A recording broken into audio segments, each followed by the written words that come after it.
Ölkəmizdən Şimal Buzlu okeana və Atlantik okeana çıxış istiqamətlərinə aydınlıq gətirək.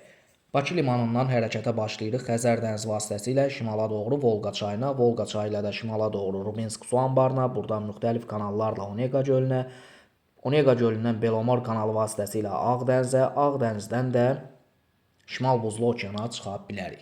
Yaxud Onega gölündən Sivir çayı vasitəsilə Ladoqa gölünə, Ladoqa gölündən Neva çayı vasitəsilə Fin körfəzinə çıxa bilərik. Fin körfəzinə çıxış əldə etdiksə, deməli Baltik dənizindəyik.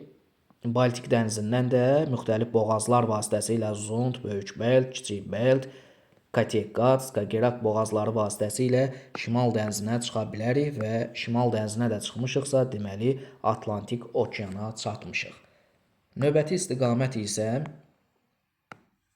Volqa çayından, burada Volqa-Don kanalı var, həmən kanal vasitəsilə Don çayına keçirik, Don çayından Azov dənizinə, Azov dənizindən Kerç boğazı vasitəsilə Qara dənizə, Qara dənizdən Bosfor boğazı vasitəsilə Mərmərə dənizinə, Mərmərədən Dardanel boğazı ilə Egey dənizinə, Egey dənizindən də artıq Aralıq dənizinə çıxa bilərik. Aralıq dənizinə çıxandan sonra qərb istiqamətində hərəkət eləyərək qərbə doğru biz Cəbbəl Tariq boğazından yenidən Atlantik okeana çıxa bilərik. Və yaxud Qara dənizdən, yəni bu yolun üzərindən bir dənə də yol var.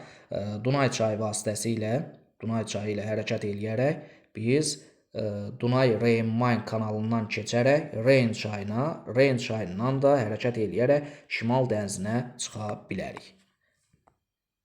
Gördüyünüz bu yollar Xəzər dənizindən Dünya okeanına çıxış istiqamətləri idi.